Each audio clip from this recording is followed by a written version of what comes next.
say you found a skeleton, how would you tell it's a dinosaur? You personally, how would you decide? Well, interesting question. I don't know. I'd have to do some research on that.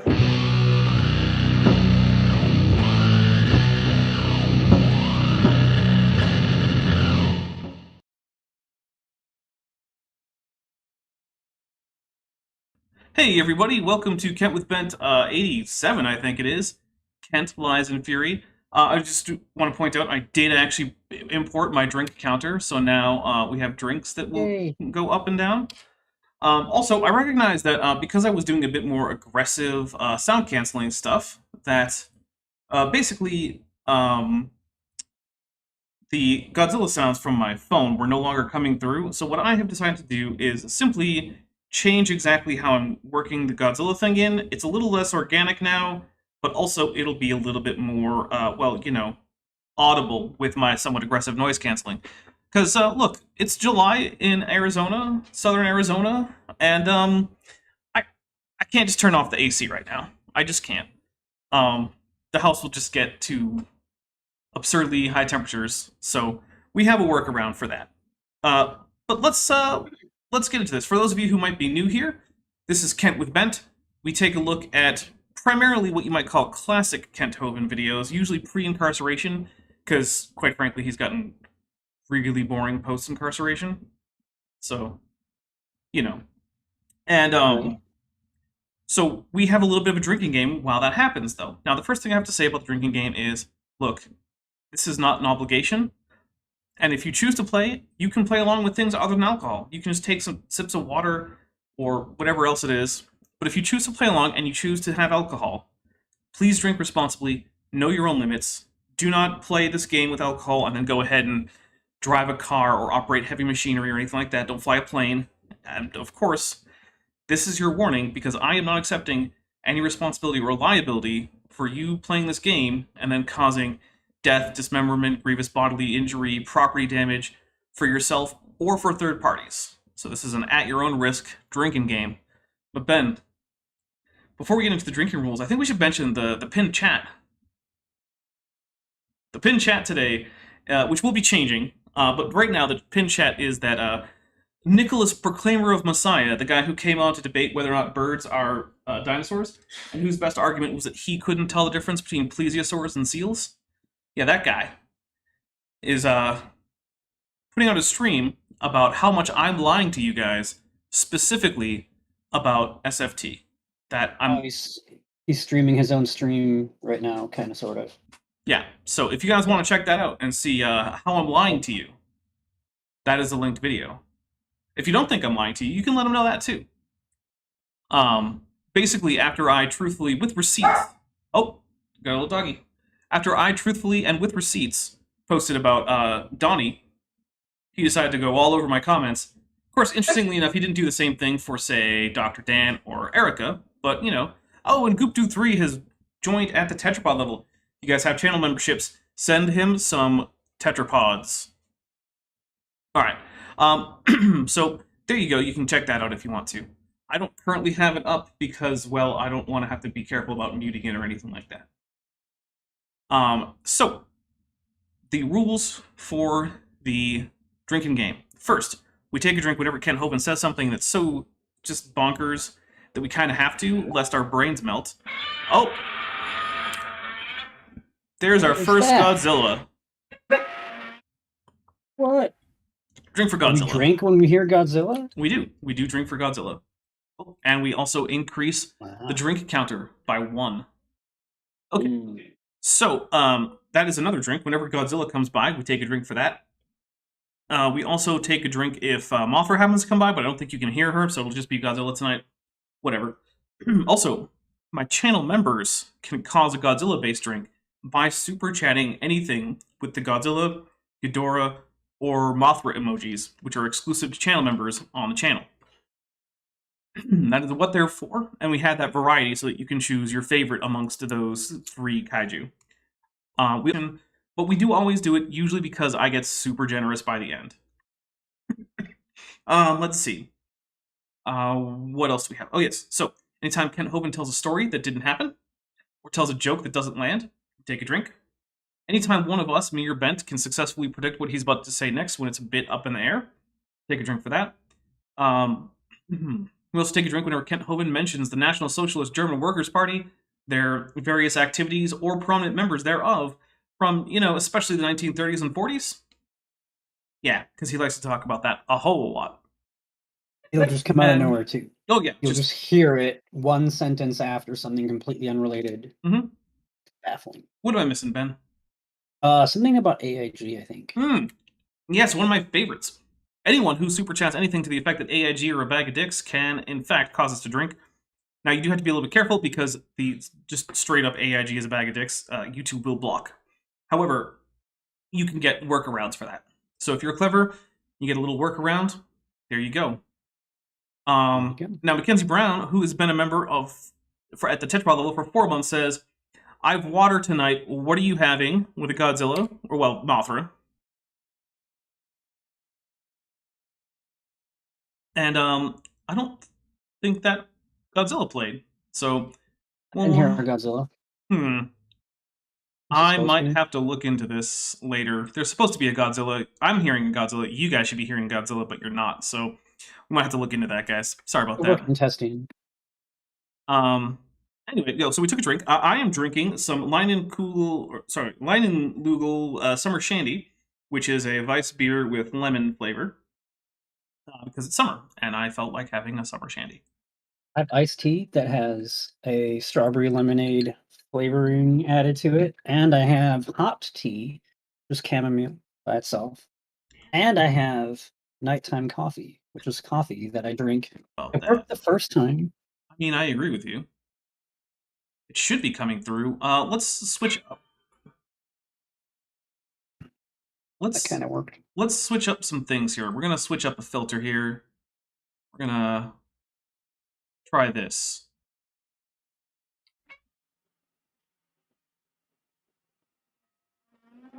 No, you guys didn't really hear that either, did you? Mm-hmm.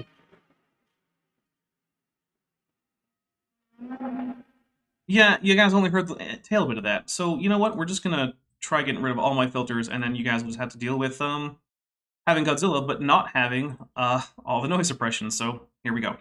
Anyway, we're going to go ahead and start with Kent after all these technical difficulties. Sorry about that, guys. It happens. Bent, you ready? Yeah. Okay. Yeah. Now, actually, 200 million years ago, the Earth would not have been going fast enough to blow anything off, okay? Oh, hey, that's right. It wouldn't have. Because what we were talking about last time is that the Earth is slowing down in its orbit, or not orbit, sorry, its rotation, its daily rotation, whereas in the past it would have been going faster. And we actually have evidence that it was in fact going faster in the past. I believe the top speed, if you will, is like somewhere around 16 hours per rotation, but don't quote me on that. But Kent is basically just doing the naive calculation that if you just assume a constant rate and you extrapolate back, then yeah, you will in fact get fast enough that dinosaurs will be flung off the Earth eventually. But yeah. Smitty says just do the screeches manually. Yeah, dude, that's what I'm trying to do. That's been the whole point. No, that's not manually. That's vocally. I can't do it. All right. So, yeah, it turns out though that if you do the equations not making stupid assumptions, that no, this is not a problem. Centrifugal force would have been a little greater, and it's just a joke about the dinosaurs flying off 200 million years ago. Oh. It was no one that, laughs. yeah, no one laughs. So we'll take a drink. Oh crap! I just realized I have the zoom button set to be the same as my death count, or not my death counter, but my drink counter, which means I probably need to edit that. So let's see. He said I knew what he meant, so take that. Oh. How do I even do this? Oh.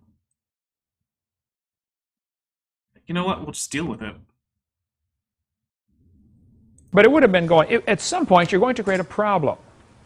You're certainly going to create a problem with photo, there's a term for it. The length of days that plants have to have Is it photosynthesis? Is he looking for I was like, he photosynthesis? can't be thinking photosynthesis. If I he's was looking gonna for jokingly say it, and if that's what he's he's looking for talking. photosynthesis, we're gonna drink.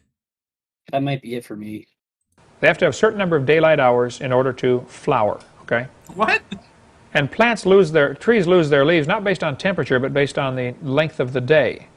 Okay, so I mean, he is right there, so I Well, guess he's mostly right there. yeah. Well, I'm still gonna take a drink for it. No, that's fair.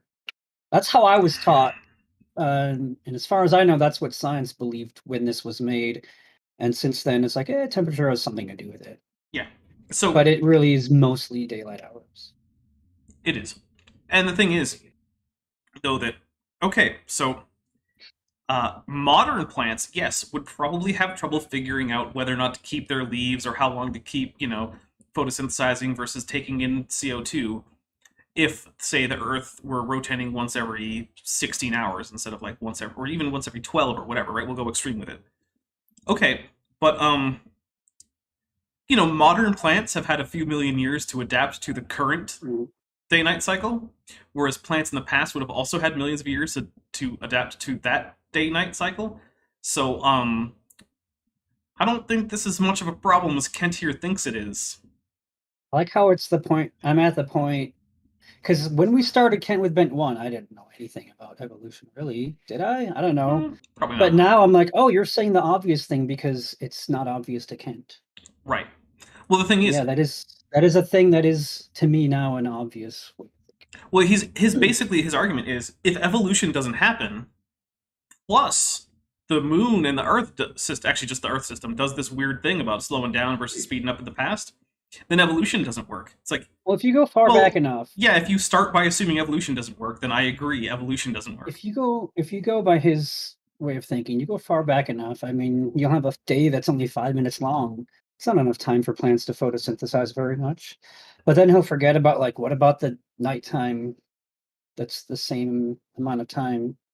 There's still as many. There's still as much sunlight on the plants. 50% of the time it's sunny, and 50% it isn't. On average. Oh, we're getting a report from my counter stream. Apparently, I lied about Raw Matt being an academic fraud, even though I had all the screenshots of him being an academic fraud. It's not really a question. Yeah, Raw Matt is 100% an academic fraud. There is no question about this. In Didn't fact, you just straight up prove it? oh yeah, I didn't really have to do much. All I had to do is say, "Hey, this is a thing he put out. It constitutes academic fraud, and it's got his name on it, and he's claiming it. Therefore, Raw Matt committed academic fraud." Yeah. So, fun times. All right, here we go.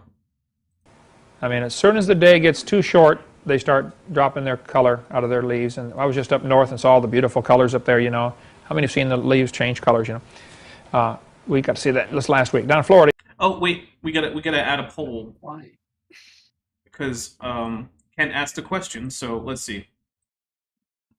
Have you seen the leaves change color? Yes or no?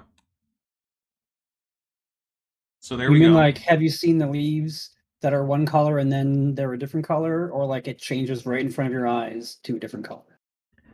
Either way. Because I've never seen a leaf just suddenly change colors right in front of my eyes. I have. When it was takes too burned. I guess I've seen that. Haha. Well, I'll answer yes. Okay. You don't get much of that, okay? But this phenomena would have been greatly affected if the Earth were going faster. Now your days are shorter and your nights are shorter. Good job, Kent. We'll take a drink. What about your years, Kent? No, those are independent of the rotational speed of the Earth. There's just more days per year. Mm-hmm. Yeah, but the amount of time it would take to do an orbit in terms of like seconds would stay the same. So, what I'm learning here is that Uncle Kent's just not that smart. I'm trying not to be really rude right now because I want to say that much more rudely. I don't care. So what I'm getting out of this is that Uncle Kent's an idiot. It's not that much more rude. Oh, Gupta 3 was in a bunch of national parks in the northeast of the U.S. during fall, and it was gorgeous. Yeah. Look, I can't speak to, autumn in every part of the world, but I will say the U.S. Northeast has some spectacular autumn foliage. And if you ever want to see... trees that are called evergreens for some unknown reason? Yeah, they are. There are, yes. And no one knows why they're called that. Nope, it's completely impossible to say. Right, got it. Oh, what the... Did I just hit the wrong button? Is it crashing? It might be. I think it is. Oh well. Is it back? Nope. Technical difficulties, everybody. Please wait a second while I go to a quick intermission and we bring back the video, because apparently I hit the wrong button and everything decided to crash.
Okay, sorry about that, everybody, but fortunately it didn't last too long.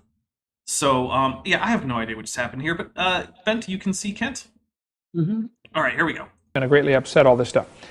Another indicator that shows the Earth is not billions of years old. What I do in my seminar, and we're going to cover these here, I go through different ways to show the Earth is not billions of years old. They're all imaginary. Yes, they're either all imaginary or a few of them are things like the thing he's saying is basically true, but it doesn't lead to the conclusion. Like when he says like, oh, it would take this long to accumulate the current oceanic salt levels of whatever salt ion. It's like, you're kind of right, but it doesn't really matter. Smitty says, I have nothing to say about AIG, drink anyway. No, Smitty, that's not how this works. You gotta play by the rules. This isn't like the streets where we ain't got no rules. Yeah. I know you think rules are meant to be broken. Records are meant to be broken. That's rules right. are meant to be followed. Mm-hmm. I take a whole bunch of things from Earth, a bunch of things from space, and a bunch of things from biology, living systems. That's how I've divided up my young Earth proofs, okay? Into three general categories, Yeah. Earth science categories, space science categories, and biological categories. And a fourth one, I guess I have, historical categories. I'm curious about Railroads those. / manufacturing and hospitals. I mean, like, what do you... The evidences that I used are divided into those four categories. The Sahara Desert, and actually Sahara means desert. So to call... Does it? Let me Google it. Yeah, let's find out. What is what's like Sahara etymology? Sahara etymology. Here we go.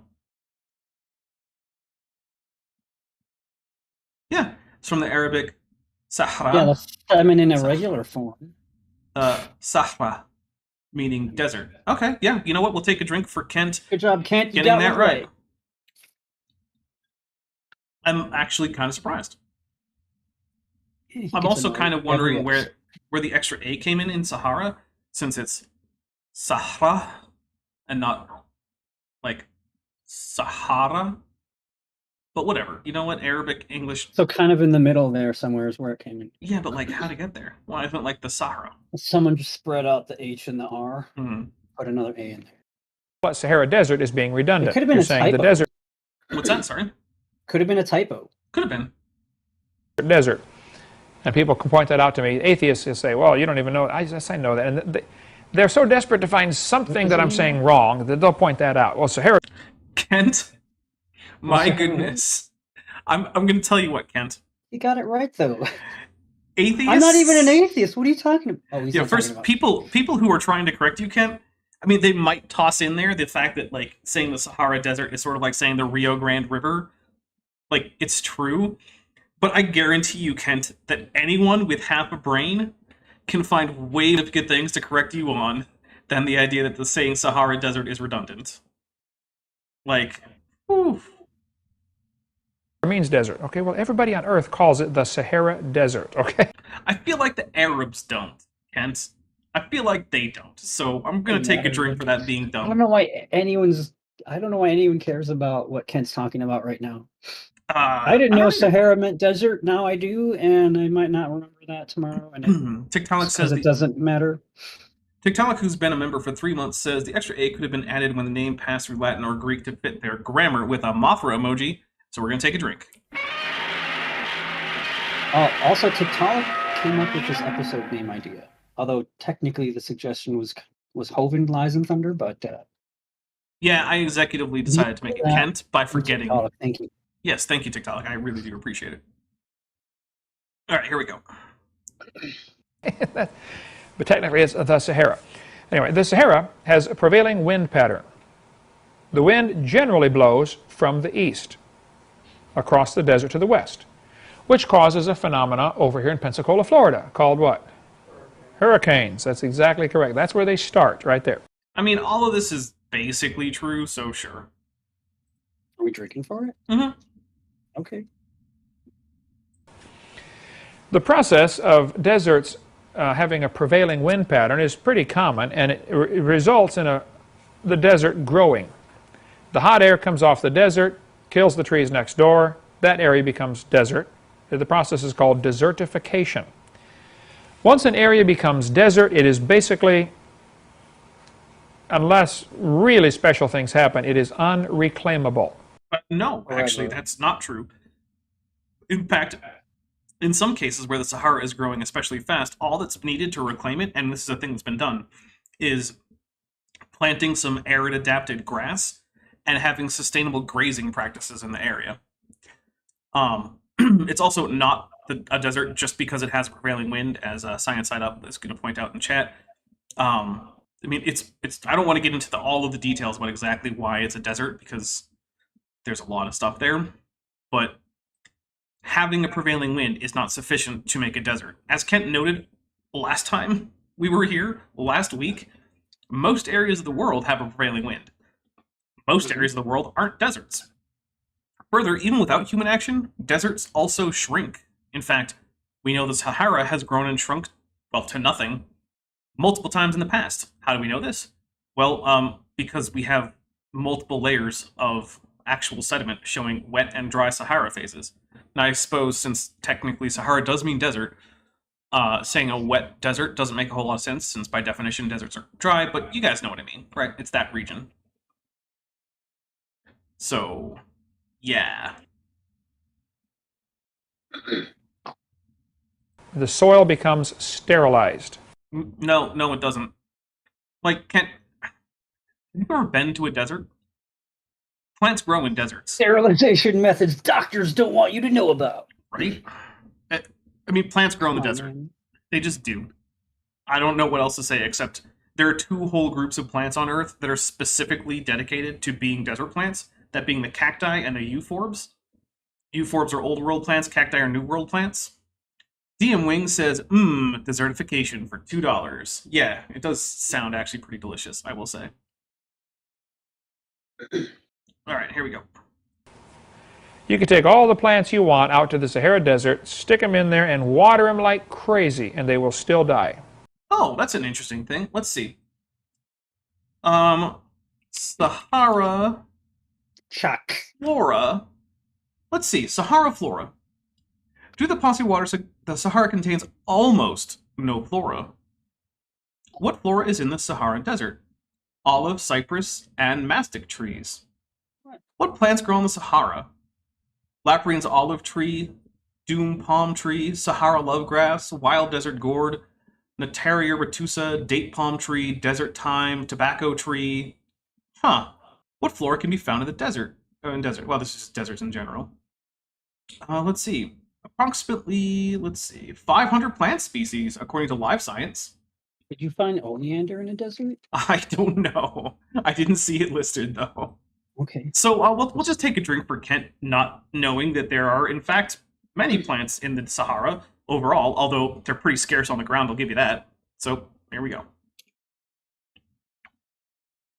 It's amazing how often one Google search is enough to show that Kent Hovind is completely wrong about everything. Yeah, Google was around when Kent made this, Mm-hmm. and had been for maybe 10 years. When did Google start? In the 90s? Might have been a whole 10 years, yeah. 94, 96. And even if he hadn't been able to Google, he could have asked Jeeves. It's true. There is no nourishment left in the soil. Then how did the plants grow there, Kent? It's gone. It's leached out, bleached out, dried out, whatever happened to it, it's gone. So once an area becomes desert, it is really tough to reclaim it. It can be done, but it's very, very tough. A big study was done on Sahara Desert. It has been known for a long time. Sahara Desert is growing. Yes, but we already covered it, Kent. And you don't get to drink. Actually, today it grows 4 miles No, he can drink what he wants to. a year. They lose 4 miles every year to desert. Now think what that does to the farmers living along the edge. Yeah, actually, it is in fact a pretty big crisis, which is why there are currently people encouraging the farmers to use new techniques of farming to either slow or in some cases reverse the desertification. Like, I don't know what to tell you. It's a real crisis for people living on the edge of the desert, but it's also something that we have ways to counter. It's just that can we do it fast enough to cause as much limit as possible to the economic and just starvation effects of this? And the answer is I don't know. Some cases there are success stories, some cases there aren't. It is chaos. It is bringing unbelievable famine to Africa. Well, that's not the only thing. Other things include things like, say we have things like Zimbabwe, who decided to kick out all of the European descendant farmers, which, to be fair, they were in fact, the descendants of colonists who had treated the people of the former Rhodesia, which is what the country was known before it became Zimbabwe, horribly. But the solution was then to give it to individual families as subsistence plots, which made Zimbabwe go from one of the largest food-producing nations to a nation that basically is always at least on the verge of starvation. And there are similar things that are happening in South Africa where white farmers are being harassed or in cases murdered to get them off of the farms. And then the farms are then being divvied up by people who don't actually really know how to farm. So there are economic factors, there are climate factors, and all of it is leading together to make an area of the world that could be making a whole lot of food just make almost none.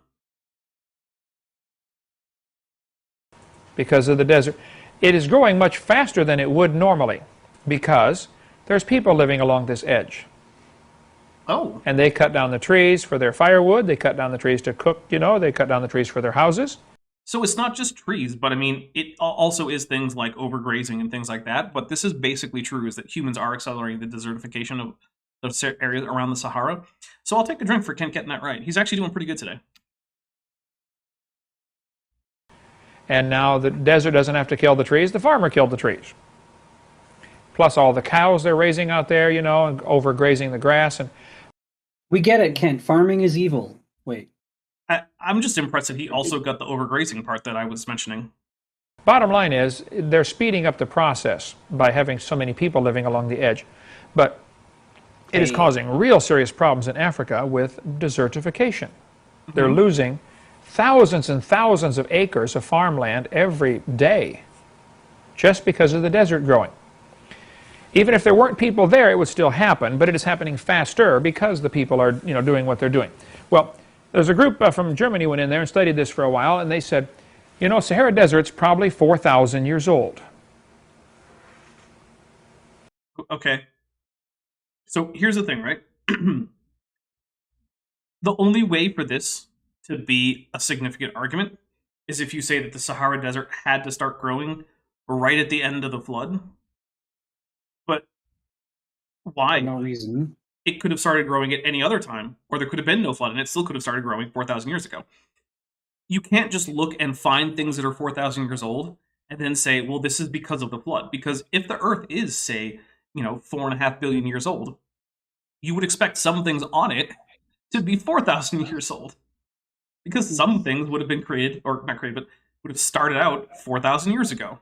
So you have to come up with more than just this feature is as old as I think the flood is. That doesn't work. You need more reasoning for that. Why I is see it? some good points in the chat from Maya and Vishanti. Kent's kind of arguing that he believes in human-caused climate change. Yeah, he is. It's probably not global warming that he's arguing for, but broadly speaking, this is a form of climate change that he is arguing is human caused, which is a little weird. But let's check something. How old is the Gobi Desert? About 2.6 million years old.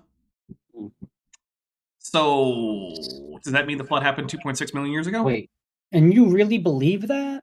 Good point. I do really believe that. So hold on, let me look. Ask any 5-year-old or any honest court of law. The dishonest ones, don't ask them. Yeah, because Ken has had so much luck with courts of law recently, or ever. Yeah, bad luck is luck. Well, that's true. So basically what Kent is going to have to argue is, oh, no, we can't trust the dating of the Gobi Desert. That's not okay. But we can trust the dating of the Sahara. Why? There's no actual reason. It's just that one doesn't violate his preconceived notions about world history, and the other does. That's it. But let's hear him say it. Okay, I would agree with that. There are historical records of, people living in areas that now you just couldn't live there. I mean, yeah. E- I guess we'll take a drink for it. Egypt, for instance, had lots of area that was not desert, that now is desert. Okay, but that's mostly because of the Nile changing path and not because of desertification. Because the Nile basically makes the area around it more or less immune to desertification. Because, how much can you dry out the land when there's a frickin' river right there? And a big one at that. So what's actually happening in most of Egypt is not so much the increase of desertification, because over most of the history of Egypt, as far as we have actual written records, the Sahara has basically been covering that whole area. But the river itself migrates in some cases hundreds of miles east to west. And so areas that used to be right on the bank of the Nile are now deep into a desert. So that's why some of the ancient Egyptian ruins that we have, we can find things like docks, even though now it's 14 miles away from the river. It's how are you going to dock a boat? Well, the river used to be right there, not where it is now. Okay. Yeah, that's all that is. So, for whatever reason, God allowed this to happen. It's just a phenomena of the way the shape of the earth is and the way the mountains are and the way the winds blow. It happened. Okay, Sahara ends up growing. Well, it's interesting. If the oldest desert is 4,000 years old, which it's not. You never argue that the Sahara was the oldest desert, Kent. You never said that. The Sahara might be the biggest desert, excepting Antarctica. I was going to ask, but then I was like, wait, there's Antarctica. That's right. Humongous. So, excepting Antarctica, it's the largest hot desert in the world, I'll give you that. But how does that make it the oldest desert? Here's a fun fact, guys. Things can grow at different rates, and some things can also shrink. So, what? Yeah, it turns out that, say... Is it possible for a desert to stay the same size? Oh, that's also possible. Wow, crazy. Yeah. So, it's sort of like, the biggest tree on Earth isn't the oldest tree. Now, it is one of the older trees on Earth, it's Hyperion, but it's not the oldest tree on Earth. I got a question. If the Earth is millions of years old, okay, why isn't there a bigger desert? Great question, Kent. Because deserts don't all grow at the same rate. Let's see. Let's do the same thing with Could it be the size of the orbit of the Earth, Kent? Is that what you would expect? I mean, how dumb are you? Honestly. Let's see what the Gobi Desert growth rate is. 3.6. Oh, sorry. I was about to say meters, but yes, 3,600 kilometers every year. Okay, so let's see. What is the Sahara Desert growth rate? Let's see. Let's give me that how much it's growing in like radius, 48 kilometers. What is it doing in area? Oh, here we go. More than 7,600 square kilometers. So, Kent, maybe it's because the Sahara is expanding at more than twice the speed. I don't know. Maybe that's it. Could be. Yeah, could be that. Or why hasn't it stopped growing? Okay, look, like first I'm taking a drink. I can't with this. I know. It's bad. Okay. So, why would it have had to stop growing? Yeah, there's no particular reason why it has to stop growing at any particular time. And the thing is that we know that the Sahara Desert has reoccurred in the past, and it's also gone through wet phases. At various times, global climate patterns and wind patterns shift. And at certain points, this means that for a few thousand years, the Sahara is wet and jungly, full of grasslands and forests and whatnot. And then for a few thousand years, it turns into a desert, the desert grows, then it shrinks again. I think we're still towards the beginning of this current dry phase. I would have to double check, and I'm not going to tonight. But yeah, we're probably not in anyone here's lifetime going to see the Sahara stop growing, but it will happen eventually, unless I guess humans just completely kill off all the life on Earth and all the water and whatnot. Which, by the way, I don't think is likely. Even the most extreme climate scenarios probably don't result in like the oceans boiling off. So eventually, but well, because of man-made climate change. That's more like because maybe. of the sun getting older and like expanding. I mean, I'm talking a couple billion years. Yeah, that's probably not going to be human-caused climate change. It'll be sun-caused climate change. Run into a border someplace that it can't grow past. Well, the Bible says 6,000 years ago God made everything, and 4,400 years ago there was a flood. Okay. Destroyed everything. It doesn't quite phrase it like that at all. No, not really. That's his inference based on his literalist take of various genealogies and whatnot. It's weird because literally the Bible doesn't say those things. Mm-hmm. The Bible doesn't speak from a perspective of the year 2006 or 2022, whatever year it is. That would be a weird thing for it to do, right? That would be very strange. That would be something that someone who thinks the way Kent thinks would talk. That's how he would talk. Okay, here we go. It'd be hard to have a desert under a flood. Right? Pretty tough. So I predict, just based on what the Bible teaches, that our oldest desert on the planet will be less than 4,400 years old. But you didn't predict that, Kent. Prediction we can check.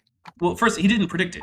He gave us how old the oldest desert is, then he retrodicted that in to fit the Bible, which, okay, sure, whatever, I don't really care, but you can't claim that that's a prediction. Well, I mean, it's wrong because there are at least 7 deserts that are far older than 4,400 years. So yeah, there's that too. I mean, if he's going to make a prediction, whether he calls it that or not, whether it is or not, no. Nope. Oh, okay. I'm going to go with Heket. If I'm wrong, please correct me. But Heket has joined the channel at the tetrapod level. So if you guys are channel members, send Heket some tetrapod emojis. Thank you very much, Heket. And when you look at the evidence, it is. Except it's not, Kent. You just picked a desert that worked for you and said it was the oldest. Oh, that's pathetic. Now, this doesn't prove God made the world in 6 days, but this is one of those coins in the box that the oldest... Sorry, let's say that again? I said it doesn't? Oh, he's doing his ships his coins in a ship thing again. I hate this one. The Sahara, the world's largest non-polar desert, may be at least 7 million years old. Okay, but it wasn't a desert that whole time. Are you calling... Oh, I'm not going to say this person's name. A liar? No, I'm saying that they are perhaps oversimplifying their headline. What? No one has ever done that on the internet before. No, that's impossible. All right, here we go. This desert on the planet will be less than 4,400 years old. I mean, yes, it would be, but it's not, so... And when you look at the evidence, it is. Now, this doesn't prove God made the world in 6 days, but this is one of those That's true. It does not take a drink for that. Elder said that. coins in the box, those bits of evidence that says, look. So for those of you guys who weren't here for it, or I don't know when he said it last, he has this really bad analogy where he's like, okay, let's say there's a shipwreck and you want to know when the ship sank. And there's no date stamped on anything except some coins. So you look through the coins and you use the most recently minted coin to bracket in when the ship might have sank, which, yeah, that would do it. You know, if a ship has a coin on it that says, 1742, well, it probably couldn't have sank in 1741, because otherwise how would it get the 1742 coin? Fair enough. But the problem is, that's when the ship sank. The actual analogy is, when was the ship built? And for that, the coins are useless. We had to rely on other things like dendrochronology, carbon dating, historical records, things like that. But with those, we actually... Ships? No, I'm just kidding. But with those, we actually tend to go for the younger ages, not the oldest age. So, yeah. Was Kent the one who also said that you can look at a toilet to find out how old that house is for sure? I was just going to say, this is called Does the Bible Match Evolution? Oh, right, yeah. Forgot about that. Which is not a topic we've actually talked about. But yeah, it was Kent who said that thing about, like, oh, if you look at a toilet, you can tell how old the house is because of when the toilet was manufactured, as if no one ever replaces toilets in a house. I forgot about that, but I couldn't believe that now, your house can only be, or is exactly as old as how old your toilet is. Mm-hmm. If you ever change out the toilet, that actually changes the age of your house. So really, instead of doing all this house maintenance and stuff, what you guys should actually do is just change your toilet, and then that'll just change the house to be just like brand new. You can save yourself a lot on home repairs. Don't actually take that advice, please. It can't be billions of years old. Why not? They're telling me the Earth... Yeah, there's no good reason. It is billions of years old. So it must be. So it can be. is 4.6 billion years old. Why is the oldest desert only 4,000? It's not. It isn't. The largest this, I suppose, polar desert currently is right. Maybe at least 7 million years old. This is literally just Kent mixing up largest and oldest. That's all this is. It's I mean, I don't even know. I was going to say this is like a kindergarten mistake, but I don't even know any kindergartners who would make that mistake. Kindergartners usually know that they're like, some kids are bigger than they are, despite not necessarily being older. That's true. Or like a lot of kindergartners had puppies when they were even littler kids, and now the puppies are bigger than they are because dogs grow faster than humans, and they know that they're older than that dog, even though it's bigger than they are. Like, this is... I don't know how young you would have to be for this to be a reasonable thing for you to think, and for someone to be like, oh no, that's okay, let me fix this for you. Similar. I just wonder who's sitting there watching this thinking, oh yeah, that makes sense. People who already have a motive to believe Kent, regardless of how stupid it is. Yeah. Or equated to a living organism, though it's not living, of course, but it's a process that we can observe. We can see it happening. We can calculate back in time a few thousand years with reasonable accuracy. In this case, actually, yeah, I'm not going to dispute that. And say, we can tell about when this started. And it started about 4,000 years ago. In this case. In other cases, much longer ago. Okay. That may or may not prove anything for the creation-evolution argument, but I point out... It definitely doesn't, Kent. My goodness.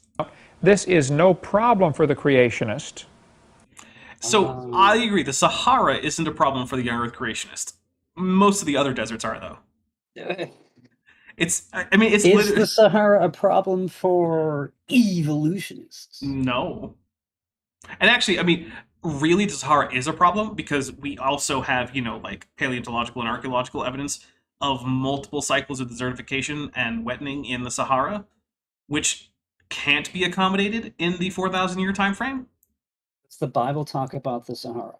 It talks about Egypt, which is basically adjacent to Sahara. Does evolution talk about the Sahara? Because why is he saying in a video, does the Bible mention evolution? Why is he going on and on to be dumber than a kindergartner for 45 minutes, but we had...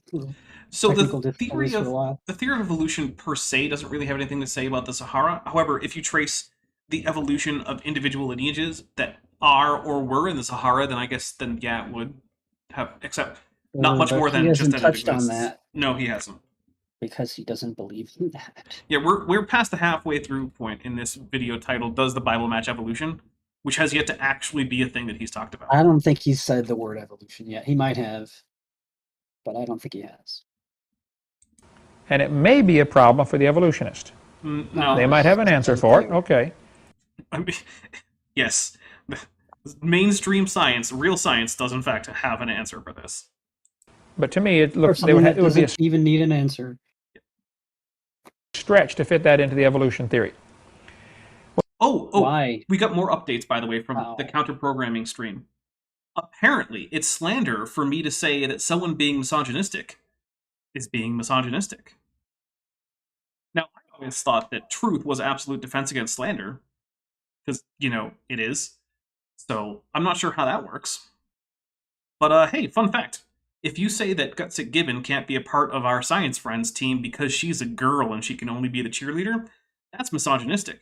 And if I call you out for it, that's not slander. When you drill into the ground, you hit oil in some place. Say something. Is there a competition to see who can be the dumbest person on the internet? Between Nicholas, who's linked, by the way, and Uncle Kent, no relation, who is dumber than a kindergartner? Well, remember, when Nicholas was on my channel arguing that birds aren't dinosaurs, one of his arguments was basically that he couldn't tell the difference between plesiosaurs and seals. So, Okay. yeah. Okay. That's the caliber of mind we're working with here. So yep, that's dumber than a kindergartner. Oil wells can have pressure up to 20,000 pounds per square inch. I'm not going to double check on that. I'm fine with accepting it. Put that in your bike tires and watch what happens. Don't do that. Do that. If no one laughs, we're taking a drink. I lived in East Texas. Yep, no one laughed. We're taking a drink. Longview, Texas, where there were 30. It's the smallest county in Texas. I think it's the least populous county, which is sort of what he's saying. If my memory serves, I think it was also one of the Texas counties that was like the last county in like the United States to not have any cases of COVID-19 or something like that. So, like the last few counties were like really crazy, far away, isolated rural counties in like Texas and Alaska.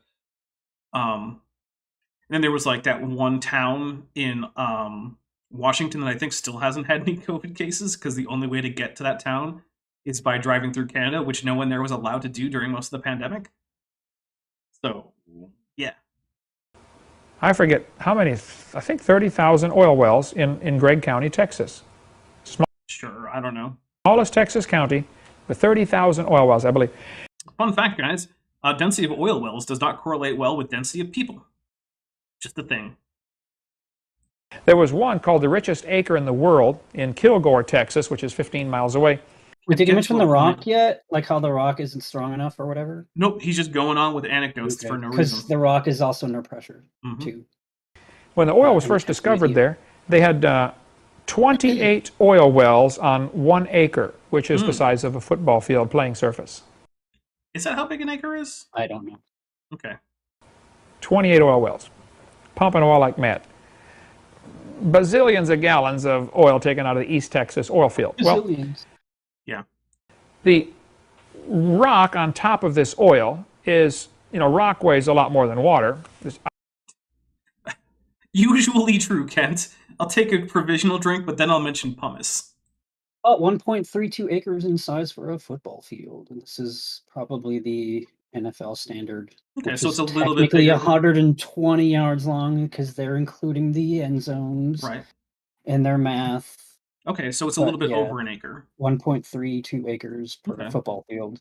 Kent, pumice is a rock that floats on water, which means it's lighter than water, or less dense, if you will.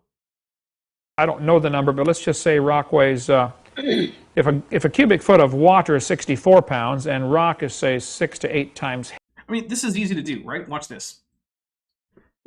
Okay.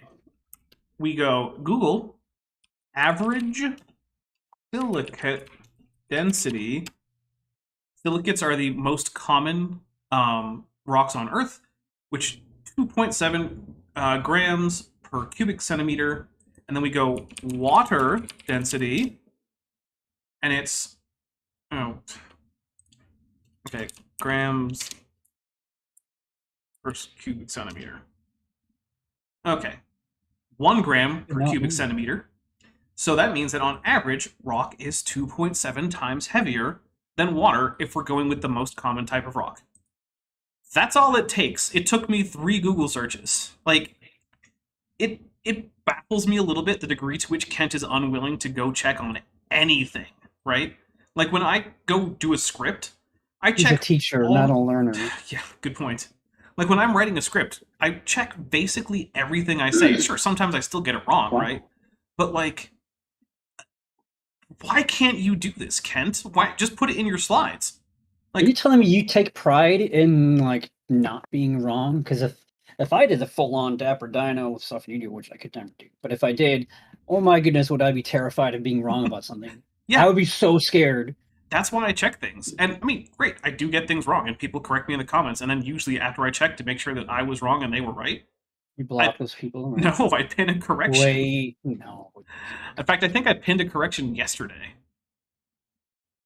So, yeah, here we go. Heavier than that. You're talking, 500 pounds for a cubic foot, 400 pounds. No, so if water is 64 pounds per cubic foot, we go 2.7. So, let's see, 64 times 2.7... I just realized you guys heard of Godzilla because I hit the multiplication button, which is my key for Godzilla, so take a drink, everybody. I didn't hear it. Okay, so not 500, 172.8. So, what's the difference? I mean, he is off by less than an order of magnitude, so I guess he got it right. Because remember, we always give creationists 1 free order of magnitude just to be nice. Oh, and that was another Godzilla. Take a drink.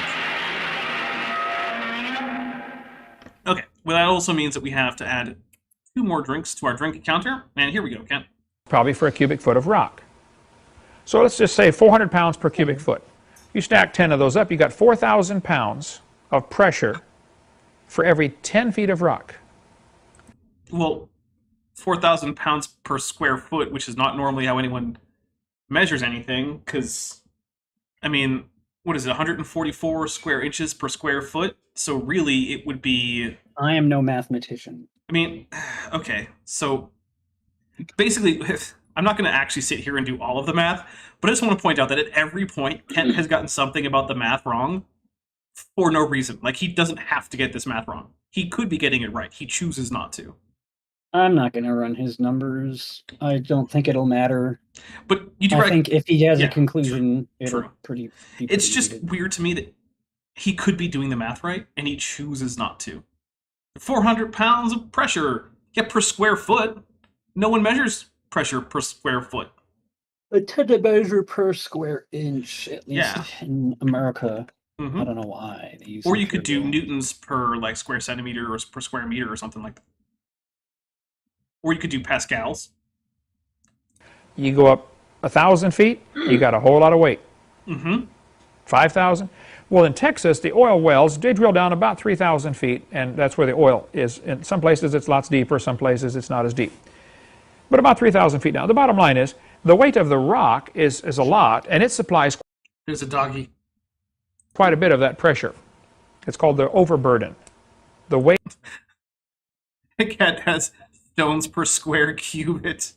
Yes. That is indeed how we should measure pressure from now on.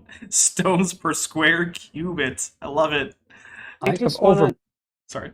Slightly related. I just want no more Fahrenheit, no more Celsius centigrade. Everyone switch to Kelvin. It's just easier. Once we all make the switch, it'll be great. But we should switch to Dawson's system too. You don't have to listen to me. It's just what I want. I'll get outvoted by 8 billion people. I'm switching to Kelvin. Burden. That's the rock on top of what you're going after, which in this case is the oil.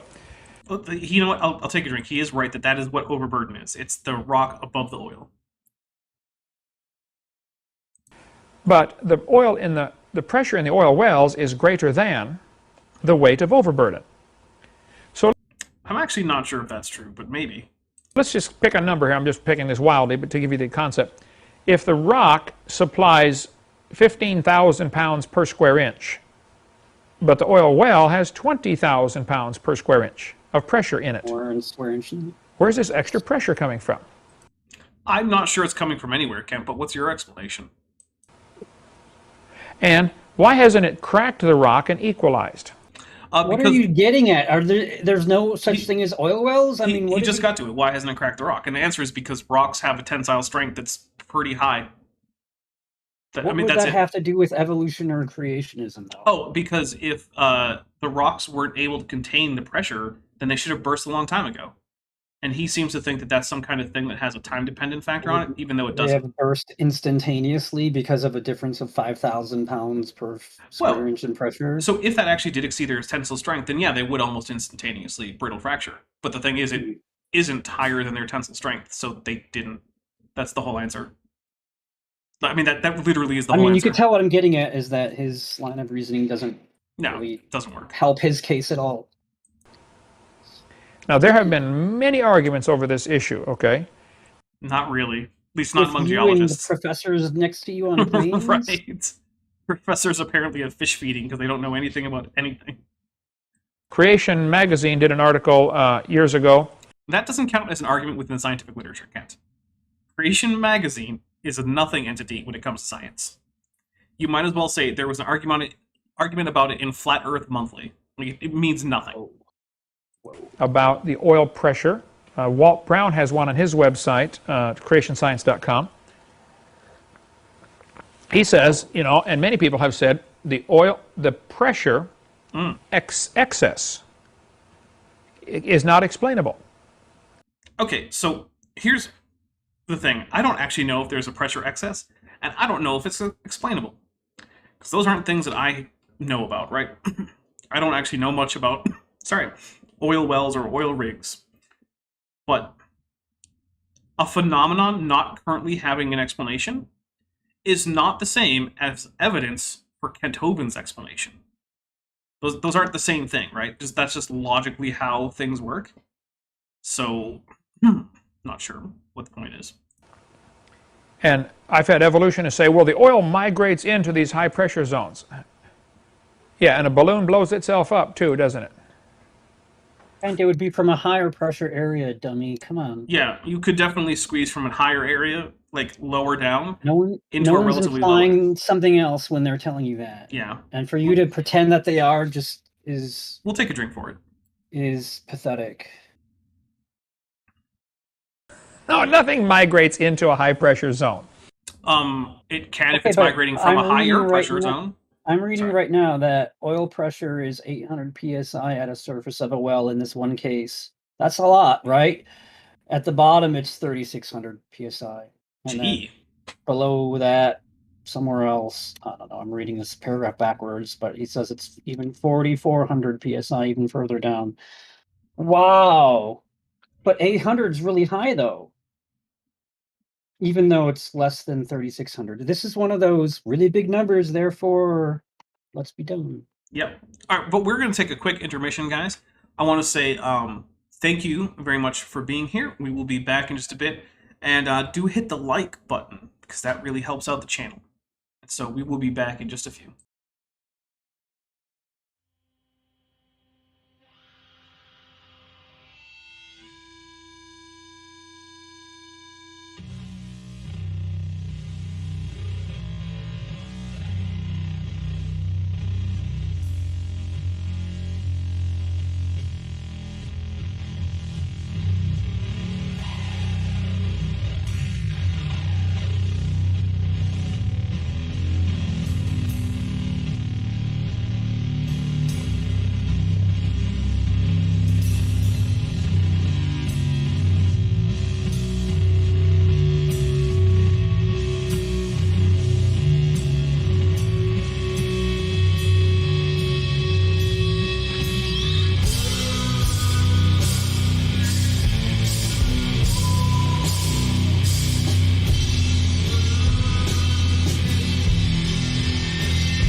And we are back.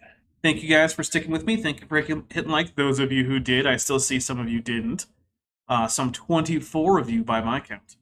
But that's okay. We are back, and I have changed the pinned chat comment. So, those of you who've been here for a while obviously know who Vishanti is. Vishanti has run into some unfortunate and unexpected veterinary bills. So, if you are so inclined, there is a link to a fundraiser for veterinary bills for her adorable kitten, well, not kitten, but cat, Boots. If you are wary and want to make sure that this is in fact a real need, she has told me that she can provide receipts from veterinarians and whatnot. So if you are concerned about that, do contact her and see if you can get those. And yeah, and of course, if you don't have money or you don't feel like it, then, I mean, there is no obligation. But she is a long-standing friend of the channel, and this has been a bit of a rough time. Actually, it's been a bit of a rough time for pets around here. Actually, I lost a pet last week, so yeah, It's rough. it's been a rough time with pets for both me and Vishanti. So, It's hard. yeah. You know what? I'm gonna hit play on Ken Hovind before I dwell too long on that fact. Has to be forced into a high pressure zone. How do you get higher How would you pressure? do that, Kent? How would you force a high pressure fluid into a zone that's already at high pressure? If the first zone were at higher pressure. That's the only way I could think of to do it. Mhm. Maybe if you did the opposite, but then went backwards in time, but I don't think that's possible. Then the weight of overburden. Well, it should have cracked the rock, and the number I have heard from several sources is in 10,000 years, the pressure would have equalized. So instead of 20,000, it should only be the 15,000 psi. In sources that you've heard that you're not going to cite for us, right, Kent? So We did. It's that Creation magazine or whatever. oh, right. Based on just the simple weight of rock. Well, that leaves a couple of obvious questions. Where did the oil come from? So that's an interesting question.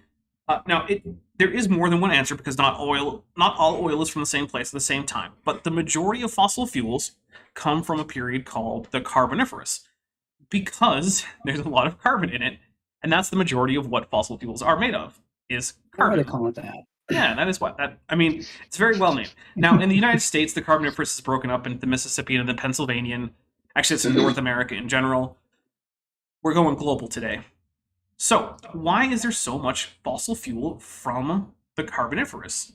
Well, it turns out that one, the Earth was very wet at the time, which promoted a lot of plant growth, right? Because water wasn't a constraining factor. So, there were forests covering the Earth, but also one of the key components in wood, lignin, had evolved, but things that eat lignin had not. So when trees and other woody plants died, because they weren't real trees, they were like weird Carboniferous club moss that were gigantic, but effectively they were trees, right? They were filling the tree niche back then. When they died and they started to rot, the lignin didn't rot, which meant a significant portion of their mass was still there to be buried underground and compressed and turn eventually into things like coal and oil. I mean, that really is it, right? We had a lot of plants, and not much could eat the dead parts of the plants, so they stuck around. That's where oil comes from. Why is it still under excess pressure? Because if nothing is going to relieve the pressure, then it can stay that way. Because okay, so here's the thing, It's right? equilibrium pressure with its surroundings, Kent. Yeah, which Just keep going further down, and there'll be more pressure just Mhm. all over that area. But also, you can think about it like this, right? Have you ever had a pressurized container of gas, like a fire extinguisher? Ben?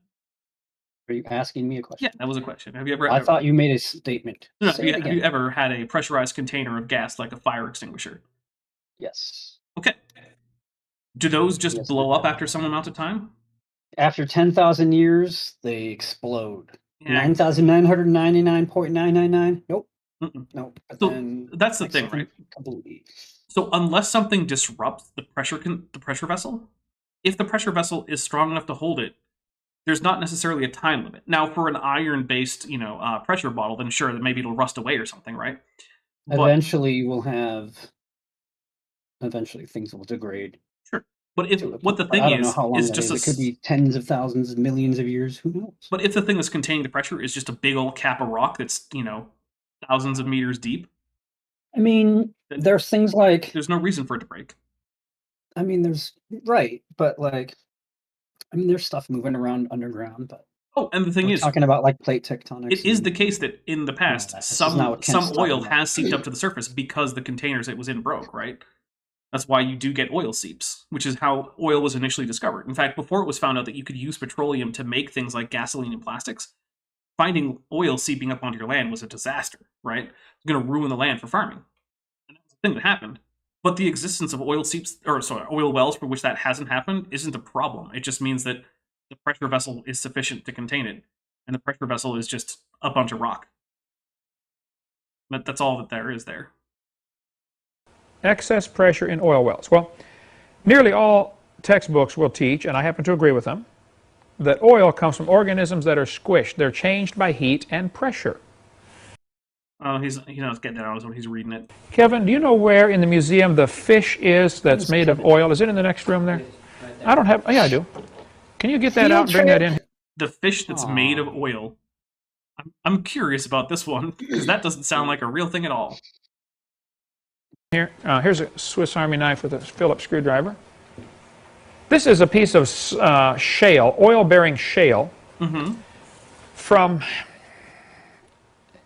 I don't remember where I got, I think it was Wyoming. I had a label with it at one time in the museum, and things get moved around and lost. But this. Bob Knob says, I can just imagine a farmer back then paying a lot for a plot of land, then selling it for nothing because the oil is ruining it. I mean, that did happen. There were people who were like, oh, damn it, there's oil all over my land. This is terrible. Because it was. It is very interesting. You can see as clear as the nose on your face, the oil. I can't see the nose on my face very well. Why not? Because, there's a few things. One is I have to close one eye and look towards it. But also, even though your nose is actually constantly in your field of view of both eyes, at least a little bit when you're looking forward, your brain. This guy. Your brain. I can only see this nose. Your brain actually edits out your nose for you. Not funny. Well, maybe not. Oil in this rock is a result of fish that are being squeezed. You can cook a fish and get the oil out of it. You can squeeze a fish and get the oil out of it. You can get oil out of a lot of living things, okay? Okay, petroleum is not really made of fish oil, but sure, why not? Isn't it mostly Hitler got algae? So it's mostly plant matter from land. From land? Yeah. Okay. Oil out of the Jews, to use for his tanks. He got, baked their bodies to get the oil out of them. Well, there we go. We just got our National Socialist German Workers' Party. Yeah, that changed mid-sentence to Godwin's Law. Yep. Also, okay, guys, check me on this. I don't know, but I don't remember any stories of the National Socialist German Workers' Party members squeezing humans for their oil. I'm not going to say it couldn't have happened, because, they definitely weren't above it. I just don't remember any stories of it actually happening. So if anyone actually knows of any stories of that actually happening, send them my way, because, that would be horrifying, but it would be good to know that it happened. But, and when I say I wouldn't put it past them, guys, they turned people's skin into lampshades in some cases, right? Now, I will say that the stories about them using human fat for soap, there's not actually, as far as I know, any evidence for that, and it probably didn't happen. It was probably just a rumor spread by people in the camps. But, yeah, I don't know of any stories of them, squishing human bodies to get the oil out. I don't think that was a thing. I can't imagine what they would be doing with it, because the thing is, they weren't stupid, right? They were horrible, immoral monsters, but they weren't generally stupid, and they probably knew that there were easier ways to get various kinds of oil than squishing humans. But this fish we have in here, which Kevin's going to get, I should have thought of that before class. Yeah, here we go. You can see the impression of the fish, and if you look at the sides, you'll see there are several more layers where oil is oozing out. Okay, Ken. You're Is holding it it in though? your hands, and you're not getting covered in oil. So I I'm feel like gonna oil is take a a liquid that drink. would ooze out. Right. Like, I don't. I'm hitting +1 on the drink counter, and we're taking a drink because it's obviously not leaking oil. You're holding Did it they right there. change liquid to solid without telling me about it? Did they I change the honestly don't definitions of know. these words? I honestly don't know. Are we having a shared hallucination right now? Uh, Liz D says they use hair shavings from prisoners to waterproof U-boat windows. That I didn't know about, but that also doesn't seem surprising. And also, like not really as horrific. I mean, you can shave someone without doing anything horrible to them. So on its own, that doesn't that's weird and gross. But yeah, I think they would also know better than to use human fat as mechanical lubricant. Like that's is crazy. It would go rancid for one thing. You don't use like animal fats as mechanical lubricants like for machinery. It'll go rancid. It'll be ruined. Ugh. And now I'm thinking about the logistics of using human fat as mechanical lubricants, and now I feel gross. Plus, Yeah. it's not like the people that they had available to them were, you know, possessed of an excess of body fat because they were, I don't know, being starved to death intentionally. This is oil-bearing shale. It might have been oil-bearing shale, Kent. It is not currently oil-bearing shale, at least not in any significant way. To get oil out of here, you don't just drill a hole and pump it out, okay, because it's all squeezed between these layers. But Kevin, pass it around. Let everybody look at that. Try not to touch the fish itself. Okay, so take a drink for this fish is not made of oil. Here's how I know. If a fish were made of oil, it would just be a liquid on top of that rock, and there wouldn't be a fish there anymore. It would be a puddle. A puddle of oil. Right. And it could have been a puddle of fish oil, I'll give you that. That's like saying if bent me were made of orange juice, I wouldn't be here. I would just be a pile of orange juice. It doesn't make any sense. Yep. Hold it by the edge. But there's oil coming out of the crack. Oh, I do have the information on the back. Yeah, where I got. What's it say on the back? Where did I get that thing? Space Dragon says clearly they surgically removed the fat prior to starving them. Yeah, that would have just killed them, and then they wouldn't have got the labor out of them. Okay, found in 96 in Connecticut? Connecticut. Connecticut. Okay. Found in 96 in Connecticut. You can see the impression of the fish plain as day. Okay, Well, so it's an impression, If you're there in not person, oil. yeah, Well, yeah. probably. But also, it's an impression, not a pile of oil. So, thanks for that, Kent. It's an impression that must be solid. And how would you do an impression in liquid and have it stay there? By it not being liquid anymore? I mean, I suppose if the liquid were super high viscosity, it would persist for a little while. But, yeah, overall, no. It's an impression, it's not made of oil. There is no... Nebulan says whale oil was big business. That's true, but it was mostly burned, not used directly as lubricant. Although, I think some of it might have been. I used a lot of whale oil in Dishonored. There you go. Unrelated. No question, I guess, that some oil in the ground comes from organisms that are changed by heat and pressure. You get all these fish buried down there in the flood, because fish can drown, in a flood. You get a lot of dirt in the water, they can't breathe through their gills, and they drown, okay? Okay, so it is true that fish can suffocate in floods if there's sufficient sediment. However, I don't know how we're going to accept that as true, and then also conclude that the fish don't need to be on board Noah's Ark. I'm confused about a global flood that would have so much water that the entire planet is one humongous ocean. And this is a lot like as the volume of the non-flat Earth oceans get bigger, there's a lot of stinking water that would have to be there. Mm-hmm. I don't think it's all just suddenly going to also be muddy. That wouldn't make any sense either. No, it probably wouldn't. So the fish end up at the bottom. Now layers and layers of sediment get on top of them, squishes them, changes them into oil. You can see it there, plain as day. Oh my goodness, I'm going to take a drink. Hi, Cindy Lincoln. How are you? Good to have you. Oh, hi, Cindy. Cindy's here, everybody. Say hi to Cindy. Cindy, of course, is our star here's ex, whom he was convicted of abusing, which is why I don't go on platforms that show him anymore, because or not show him, but that also host him. There you go. Because yeah, he's the worst. Anyway, oh, right. So oil, I can't say no oil is produced from animal, but primarily it's not made of animals. It's made of plants. And we know that because we know the depositional environments that tend to create things like coal or oil. Does it smell like oil, Josh? It's hard to spell. It's been out for 10 years now, you know, but So it's not oozing oil like you said it was, Kemp. Okay, got it. People can't even smell the oil. I can't remember the last time I just went and smelled crude oil. I think it would have been never ago. Well, maybe if you lived in Texas like he had. I don't know. Texans in the chat, if there are any. Sure. Let me know. Have you smelled crude That's oil?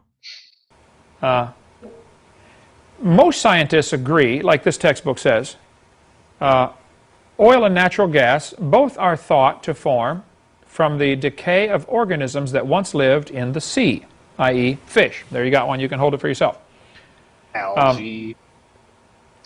They're changed by heat and pressure. Tiktaalik for 200 Argentinian pesos says, carbon turns into diamonds under heat and pressure. Carbon-based algae turn into black liquid that destroys the earth. That's why I left there. They weren't living to their best potential. Also, hi, Cindy. Nice, I like it.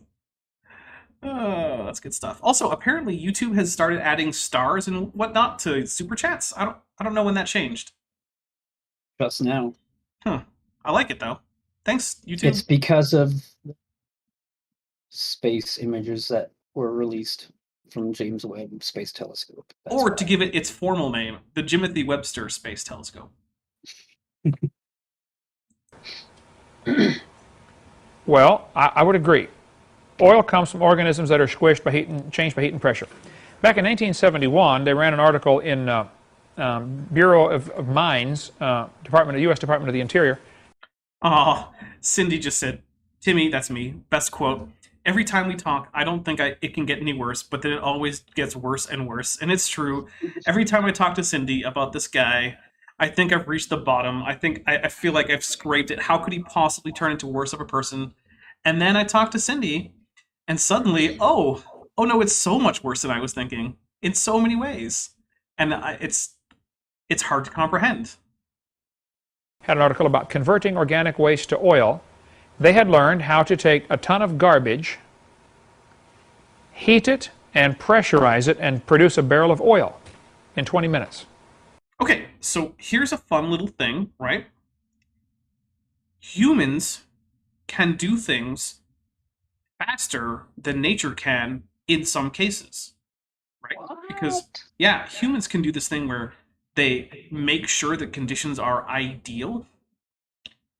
So, yeah, it's this whole weird thing, right? So, for instance, humans can also grow various gemstones pretty quickly, but they do so in conditions that in no way are similar to the conditions in the Earth when those gemstones are formed naturally. So, sure, there are ways to take organic waste and turn it into oil relatively rapidly under artificial conditions that are not intended to mimic the conditions and the interior of the Earth. So, hooray! So why don't they do it? Well, it's just too expensive, okay? The cost of transporting the garbage to the place, of providing the heat to heat it up, providing the pressure to squeeze it, you know, you're going to spend $100 to make a barrel of oil, and you can drill it for $60 or $50 or $20, you know. I mean, Ken is basically right. The reason that we don't tend to make oil through like artificial production through organic waste is because it's less expensive to drill it. So yeah, I'll take a drink for Ken being right about that. It's still cheaper to drill for than it is to produce. Yes, you can produce it, but it's not worth the effort yet. Mandela in 1998 for $4.99 says, I would say I need a fundraiser to hire Ben for a project, but giving money to the sick kitty is more important. Oh, and Ken is a bag of AI cheese. You know what? I'll take that. We'll take a drink for that one. And by the way, guys, I do want to say thank you. We have actually had some people from the stream here contribute to help the kitties' medical bills because, pets are important, as I've been very acutely reminded this week. Right, Ducky? So They are, very much. yeah. So I'm down a pet, and I hate it, and I don't want other people to have to go through it any sooner than they have to. It's like there's a lot of gold in places where they don't even go dig for it. That's true. Actually, there's gold around here that people don't dig for. They actually find it as a byproduct of the copper that they are digging for.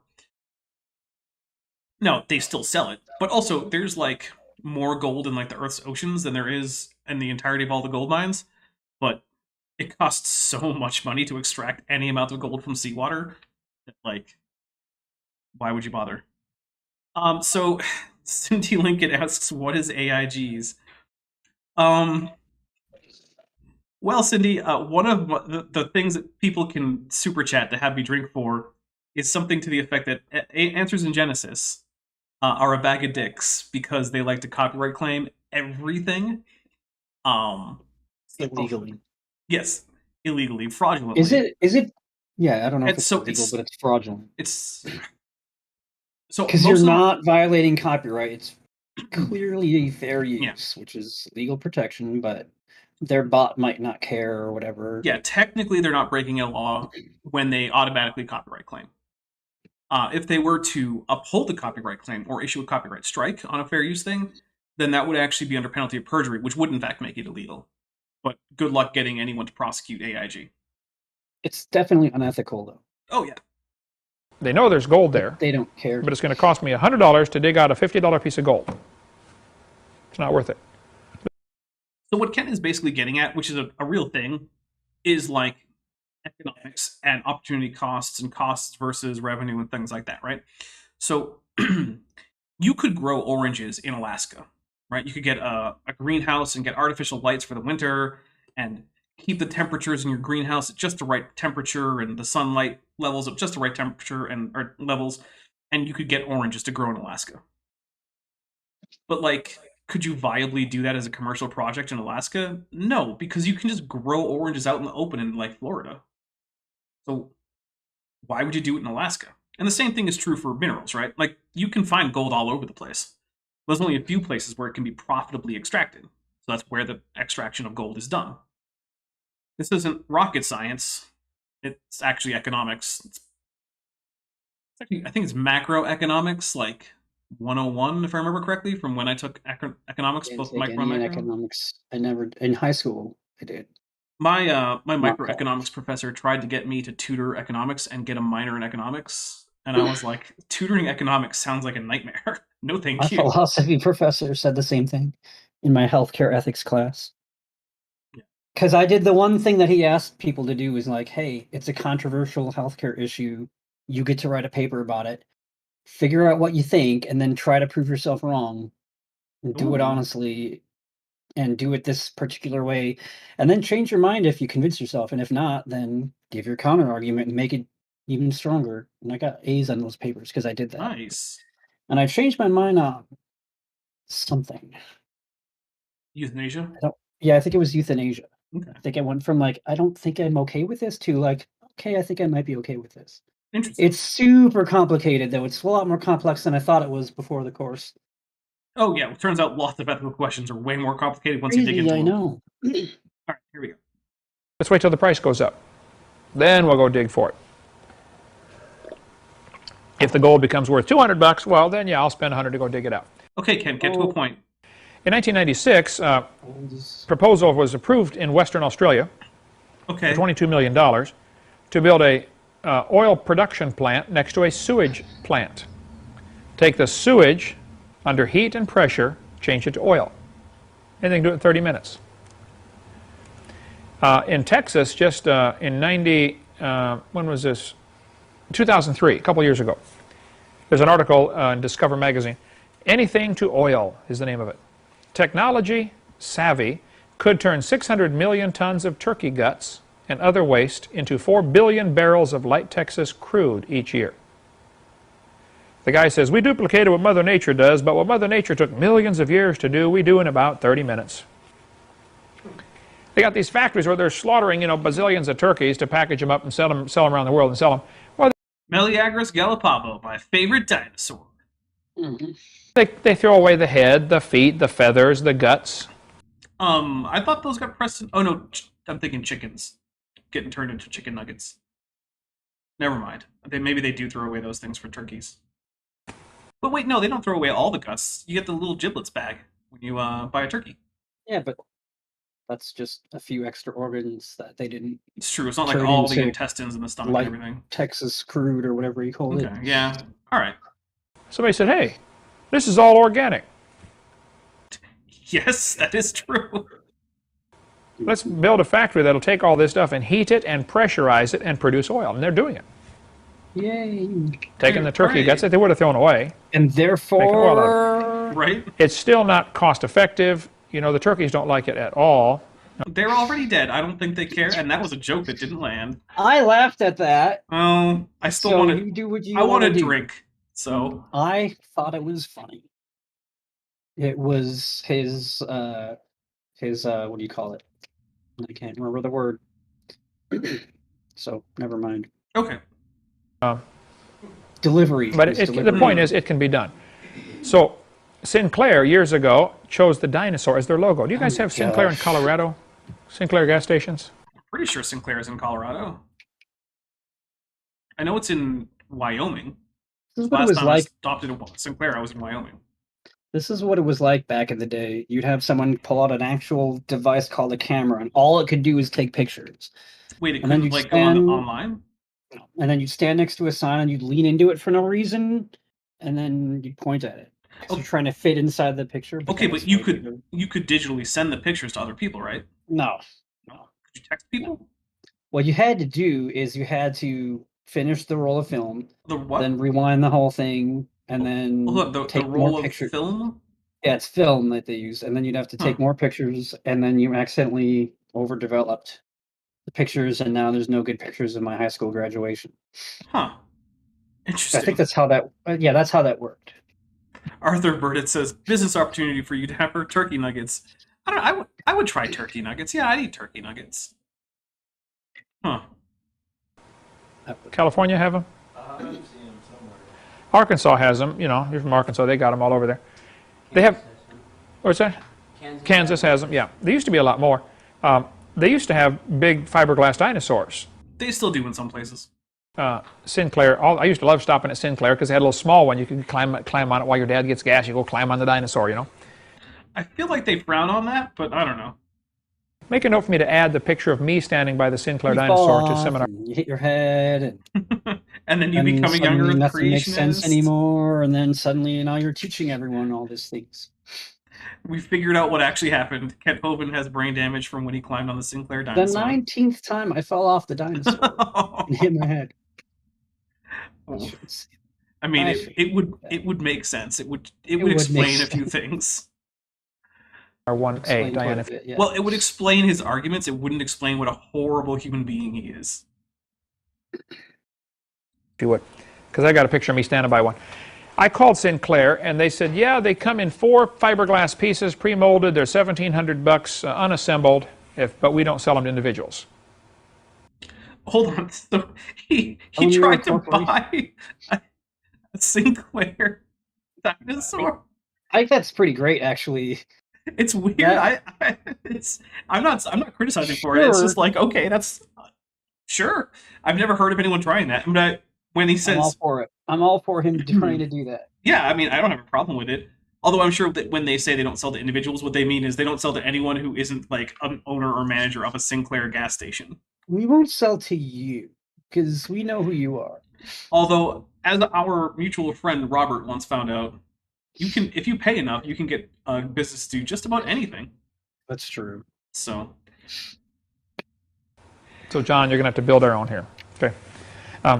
yep, he was purchasing it for use at Dinosaur Adventureland. Yeah, of course. I like the idea that he thinks that, like, in his ostensibly educational Dinosaur Adventureland, the best way to get a dinosaur statue is to call Sinclair. Oh my goodness. This article, by the way, if you look at the one on the right here, this is one I got from the Ruby Tuesdays, no, not Ruby Tuesdays, one of the restaurants over by Cordova Mall. I said, oh, can I borrow that? I want to go scan it into the scanner. What does it say at the bottom? Mellowed 100 million years, right? It literally says 80 million years on your screen, Kent. Taking a drink. It's your slide. It says 80 million years. You're pushing the button on your computer to advance the slides. What is happening? I mean, it's not that big a deal in yet. I mean, it's the basic, like, look at your slide, read the thing that is on it. Yeah, I know. That's what the end yet is, but like, yeah, I'm not even sure he's paying attention to what he's saying. I found another one. Also, 80 million and 100 million is in most cases not old enough for most oil. Most oil is from the Carboniferous, which I'm going to look up because if I get it wrong, everyone's going to yell at me. I still don't know what his point is going to be. Like, if humans could do it in 30 minutes, how does it take them 80 million years? So 359 to 299 is basically the Carboniferous. His point is going to be that it doesn't take millions of years to make oil. Therefore, oil is an evidence of the old Earth. Well, I don't know what these things flapping their wings are doing outside, because you don't have to flap your wings to fly. Take a look at an airplane, guys. Come on. Said mellowed 80 disproved birds million years. Hence reasoning. Even Sinclair changed their tune over the years, you know. They said, oh, it took longer for the dinosaurs to form. Used to say 80, now it's 100 million. But I mean, both of those are usually wrong, Ken, but whatever. I've got this sign here. Is it here somewhere in the museum? This one? Do you think Sinclair is like the expert on the age of dinosaurs? Or yeah, Sinclair's signs are actually peer-reviewed paleontological resources. People don't know that. But yeah, I mean, there's like Nature and like, you know, various things like that, and then of course there's the Sinclair road sign, famously rigorously peer-reviewed. Right there. Okay. Mellowed. Does it say 80? Ours say 80 or 100? Ours says. Oh my gosh, it doesn't matter. 80. Okay. I've got the one that says 80, but this one I got from the restaurant says 100. It's right here in. It literally said 80, but okay, Kent. Town over on. What's the restaurant before you get to Cordova Mall that has all the signs all over the place inside? Is that I don't know. Applebee's? Applebee's. Is suddenly there a discussion happening about where the Applebee's is in town with someone else, or is he teaching a class that has nothing to do with the Bible and evolution still? What is? Remember, this title of this class is "Does the Bible match evolution?" And we're currently talking about how close to the or whether the restaurant near the Sinclair is an Applebee's and where that might be. I think that's where this one is. Anyway, who cares? But yeah, good question, Ken. Miller, 80 million. Wait a minute. How did the oil get in the ground? I mean, we've gone over it, right? Mostly Carboniferous plants, some of it algae, maybe some animals buried under sediment. Christians ought to have an answer for this. One of our jobs is to be ready always to give an answer, right? I mean, that? I don't think for that. Yeah. That has nothing to do with what Christ taught. I'm going to go out on a limb, and I'm going to say that anyone who rejects Christianity because a Christian couldn't tell them where oil came from was not investigating Christianity with any sense of, like, honesty or openness or intellectual integrity. If your reason for rejecting Christianity is that you don't think Christians have an answer for oil formation, I don't know what to tell you, but that's a bad reason to reject Christianity. Because they're not experts in the field. Right. Although there are experts in the field who are Christians, and they tend to have This is why pretending that being a Christian makes you an expert in every field is really stupid. It makes you look stupid. It makes you represent the religion in the dumbest possible way. And I don't understand why people like Kent do what they do. I really don't. Yes, as the Venerable points out, there is oil from the Cretaceous, which is why I said it's usually wrong, and not that it's always wrong to say 80 to 100 million years. Right. I believe about 6,000 years ago, God made everything. 400 years ago, there was a flood. Great. In that flood... I mean, it's not great, it's silly, but, like, I don't see how it connects. But lots of critters drowned. Tiktaalik for 100 Argentinian pesos says, I need to correct myself. If Dinoco's logo features a sauropod, then oil comes from dinosaurs. My bad, sorry. Yeah, that's another thing, is corporate branding doesn't actually have a whole lot to do with science. At least not of necessity. What? And people. We have fossils galore in here of all kinds of things that are buried in rock. That's obviously sedimentary rock laid down by water. Except sedimentary rock does not mean it was laid down by water, Kent. There are, in fact, sedimentary rocks laid down by air. Are there some that are laid down by water? It is most of them. Okay.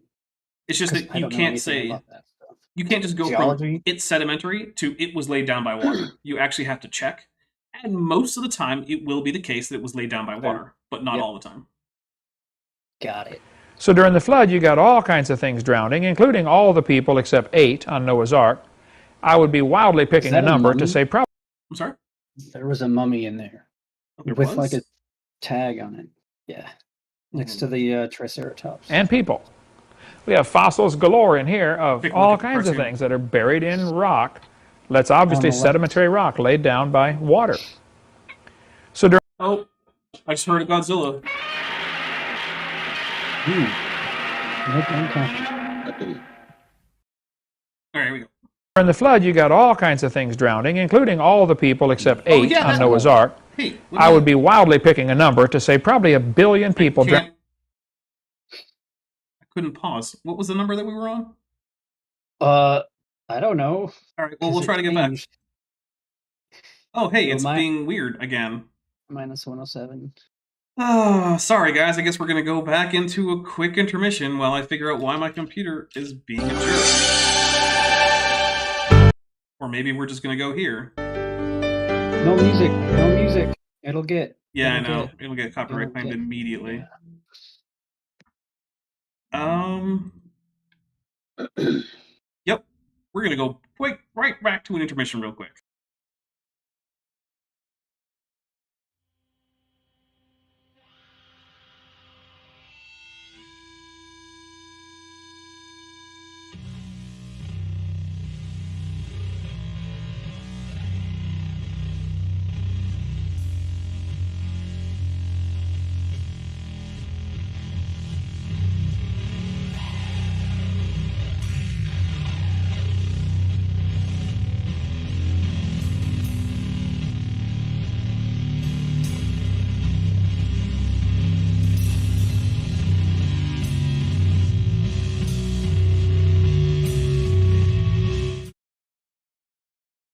Okay, Found it. anyway, yeah, that was a mummy with a price tag for some reason.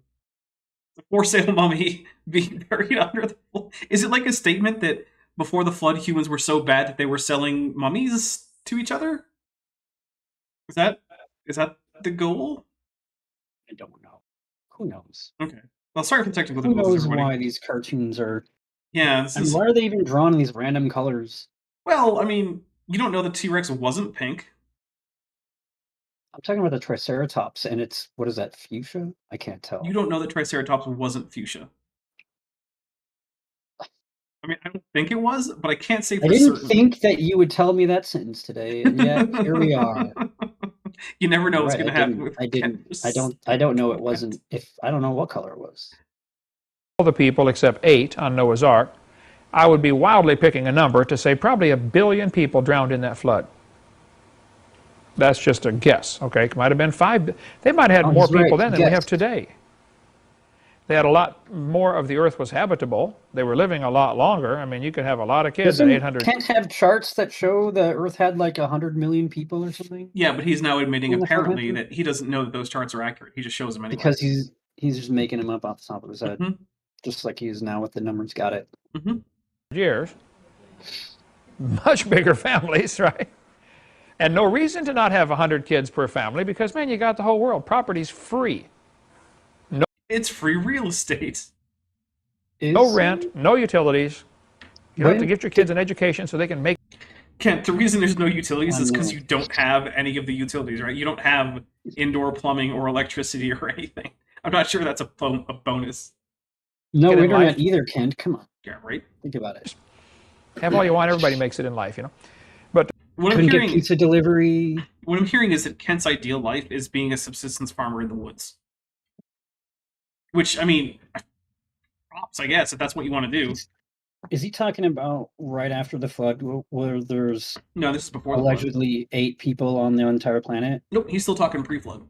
So there was no money pre-flood? Apparently not. Because if he's talking about after, then I mean, money definitely developed at some point. I think that money is around before the flood.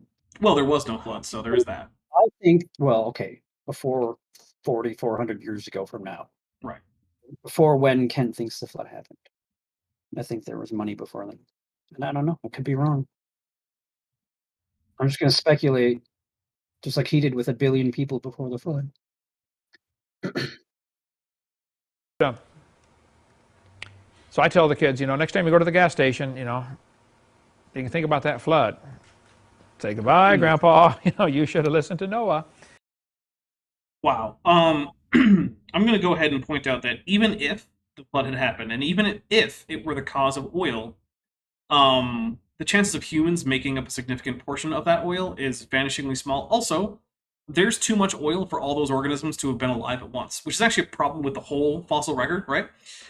There is too many fossils and too much fossil fuel for the flood to explain all of it in one event, because if all those organisms were alive at the same time, like, the entire Earth would just be a sludge of algae, for one thing. You would be drowning in algae. And you would also be drowning in various kinds of cephalopod. I mean, it's not physically possible to fit all the animals that we have fossils of on Earth simultaneously. Not only that, but we probably don't have a fossil of every organism ever to have existed, which means that the amount of organisms that would have had to have been alive to make the current fossil record is at least a few times bigger than the actual fossil record, which means, I guess have fun living in an Earth that's covered like a mile deep in organisms. He told you it's going to rain. Now, when I was in Japan doing my seminar, they said, Mr. Hovind, you have to leave this out of the seminar because the Japanese worship their ancestors. You don't ever say anything bad about ancestors, and they're going to get really offended.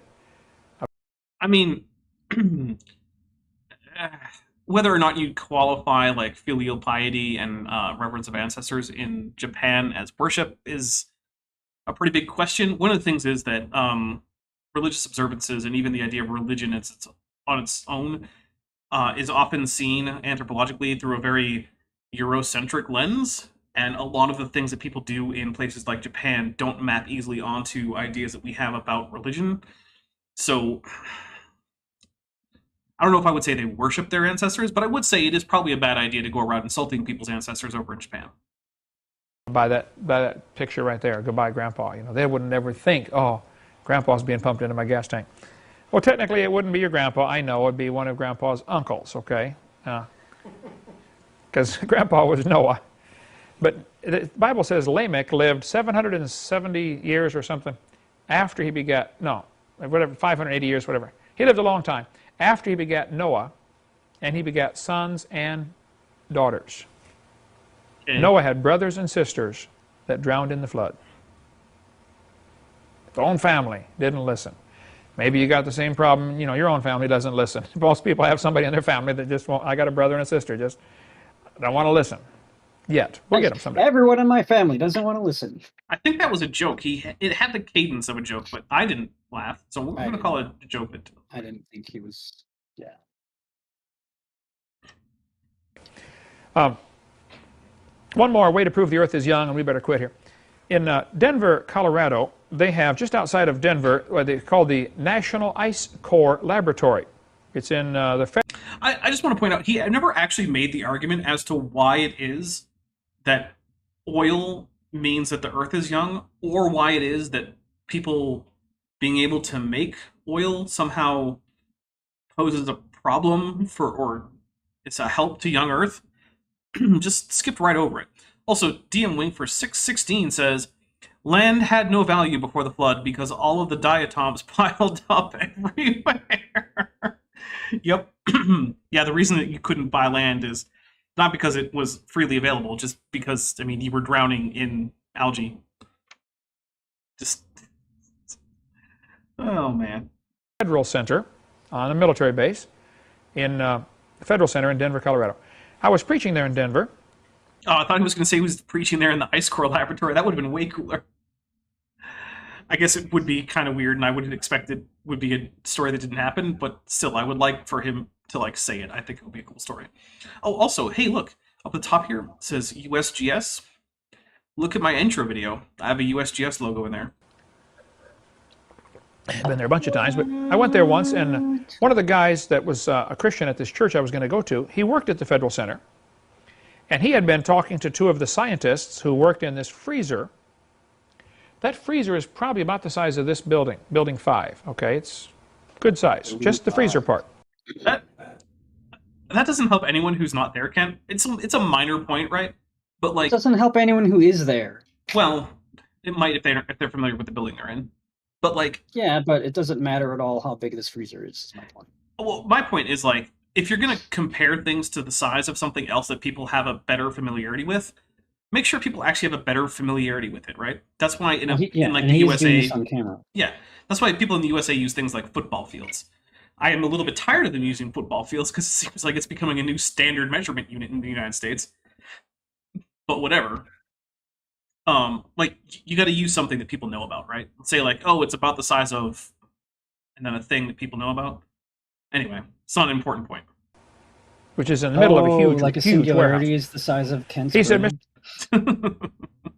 Mr. Hovind, when you come, I would like you to go with these guys who work at these scientists who work in the freezer at the Federal Center, because they go to Greenland and to the South Pole, and they drill holes through the ice, and they store the ice core in this freezer. Okay. And I've been trying to witness to them, and they are convinced the Earth is not 6,000 years old. They can. Well, I mean, they are staring at evidence that the Earth is at least several 100,000 years old, so, or at least a few million.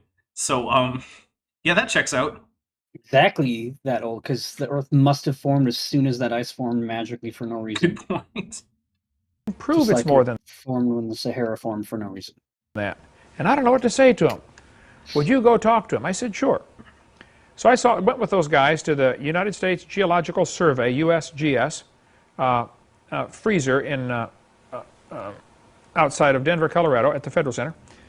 And these guys took me in. They gave me this big hat and big coat and big pants and big boots. I mean, it's 36 below zero in this freezer. Okay. That's really cold. I'm not saying it's not true. I'm just like, that's really, really cold. That's actually the point where you're almost at the point where it doesn't matter if you say Fahrenheit or Celsius, because fun fact, -40 is the same temperature in both Celsius and Fahrenheit. Yes, but I only care about Kelvin, so. What is -40 in Kelvin? There is no -40 Kelvin. No, what is the temperature in -40 Celsius? That is it. What temperature is that? I in don't Kelvin? care. My answer, since I haven't done the math, is that I don't care about Celsius, so I don't know. Fair enough. I'm from Florida, right? I got thin blood. I was freezing. He's actually not from Florida. I believe he's from like Iowa or Tennessee or something. Not still like, you know, the coldest place on earth, but like he's not actually from Florida. He moved there. Even with all that stuff on, I was still freezing in just a matter of a minute, you know, just frozen to the core. But we went in this freezer, and these guys said, now, Mr. Hovind, we go to Greenland, and we drill holes through the ice. And we go to the South Pole and drill holes through the ice. We have a coring machine. There's the coring machine. It's kind of like a tube that as they drill it... Oh, apparently it's about 233 Kelvin. 33. Oh, it's got a 33. What's it? Illuminati. Confirmed. 0.16. I thought it was 0.15. 0.16? Oh my goodness. down, it cuts a hole in the ice, and it like coring an apple core, okay? Oh yeah, that was from Maddie, the 233. Because Maddie is one of our temperature type people who's around here. Something to do with her being like some kind of like meteorologist. What? So zero Celsius is 273 Kelvin, I think. But isn't there like a point something? 0.15 or 0.16 maybe. At the end of the tube, there are little teeth. As soon as you start to pull backwards, these teeth come out and catch the ice core and snap it off. So it's like they're drilling around, and whenever they pull backwards, it grips the bottom and snaps off. I mean, okay, so Ken Hovind's description of how ice coring works is basically correct. So we'll take a drink for that. 6 feet at a time. They drill down 6 feet, lift it up, snap off a 6-foot section. Got to drag the whole thing up out of the hole. That is how holes work. Take all the pipe apart, every way, all the way up. It takes months and months and months to get an ice core, okay? Because they can only go 6 feet at a time. So they pull this ice core out and slide it in a styrofoam tube, and cap it off and save it in this freezer. They got a number of them. This is ice core number 813, you know, from so many feet down. They drill with this coring machine down into the ice. Yes, you've already established that, Kent. Oh my. Lakewood is a suburb. That's it. I couldn't think of it. This article in the newspaper said, Lakewood, Colorado, Associated Press.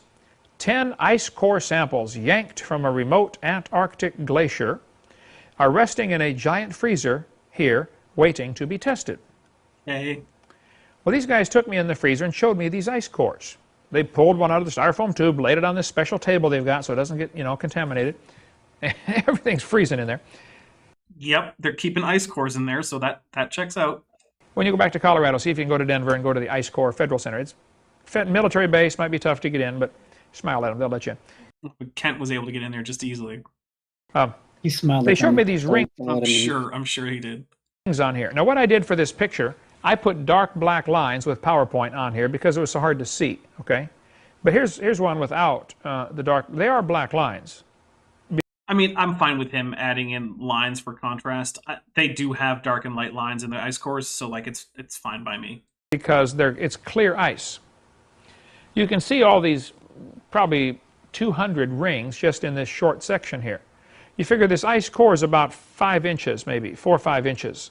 And so this is, I'm just picking a number, guessing it's probably a 7-foot piece represented here. Sure, Right? why not? In 7 feet, you got several hundred layers, or maybe 100 layers, okay?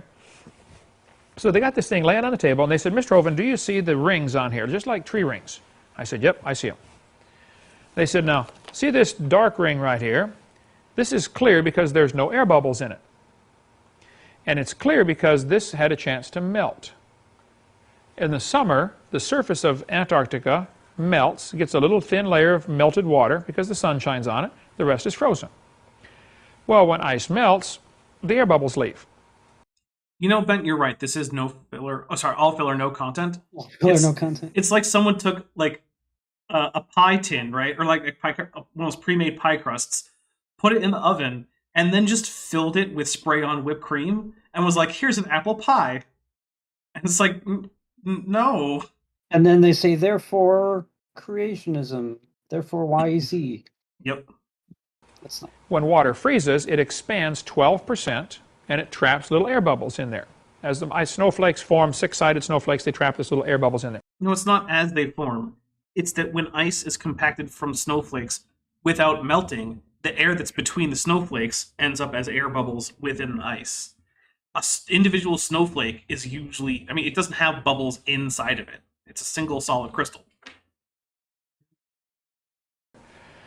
But when it melts back to water, it loses that 12% of volume. So when you freeze ice, and when you freeze water, it turns to ice and it floats, which is a good thing, otherwise all the fish would die. Another long story, because ice goes to the top instead of the bottom of the pond. Ice does not float because of bubbles of air inside. No, he said it was because it grows in volume 12%. Because of the bubbles that he's talking about. I don't think that's what he said, but maybe it was. Well, It either might be way, just that that is not why ice floats. Right, it's not because of bubbles. Than liquid water, and it has nothing to do with any air bubbles that could be in your ice cube. Yeah, that's true. A solid ice with no bubbles would still float. Well, they said, now, Mr. Hovind, in the winter, the snow does not get a chance to melt. It just gets packed tighter and tighter as more snow falls. It gets packed and packed and packed. And, of course, next year you get 10 more feet of snow or whatever. It's not even close to 10 feet of snow.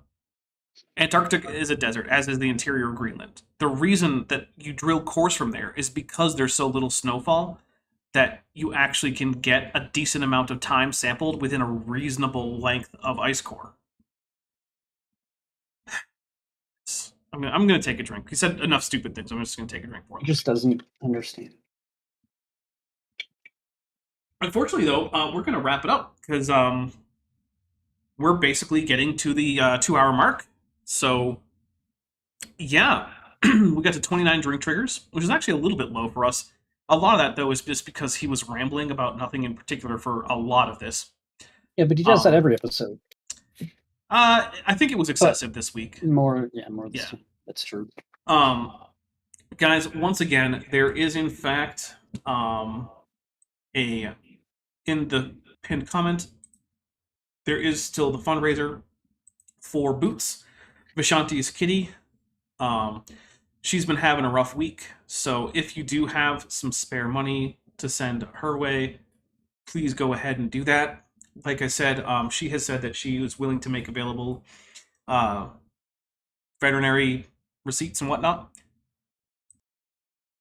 So that is, I'm sure that Vishanti would appreciate that. It looks like right now we're at about a quarter of the way to the whole goal.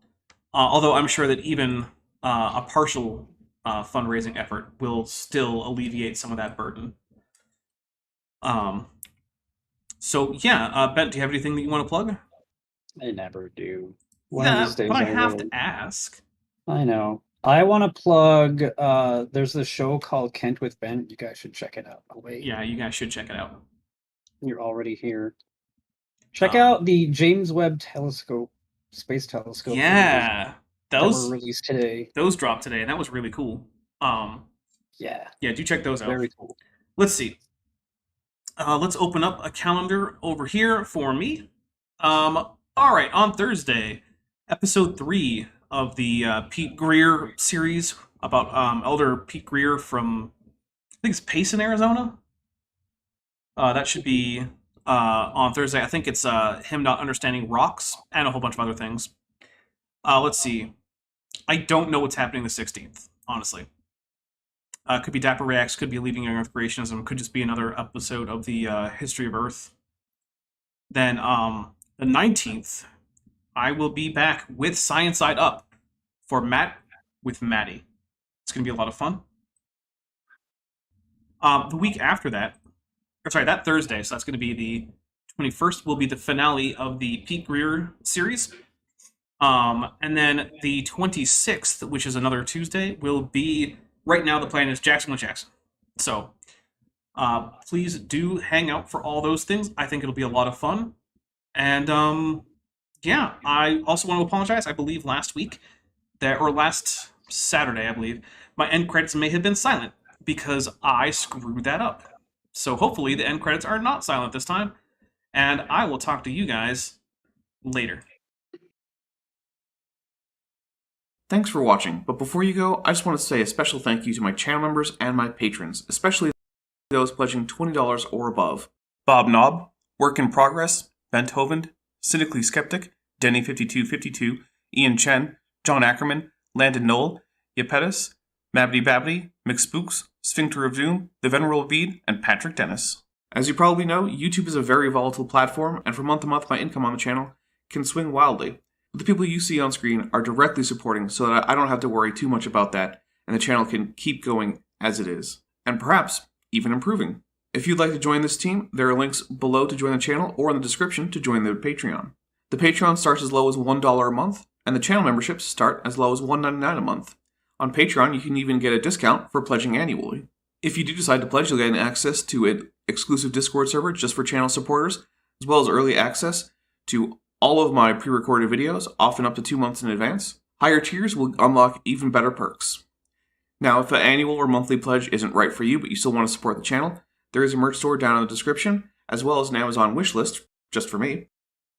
And if financial support isn't something you can or want to do, then if you still want to help out the channel, please just like and share these videos and make sure you comment on them. It really helps the channel out. Thanks again for watching.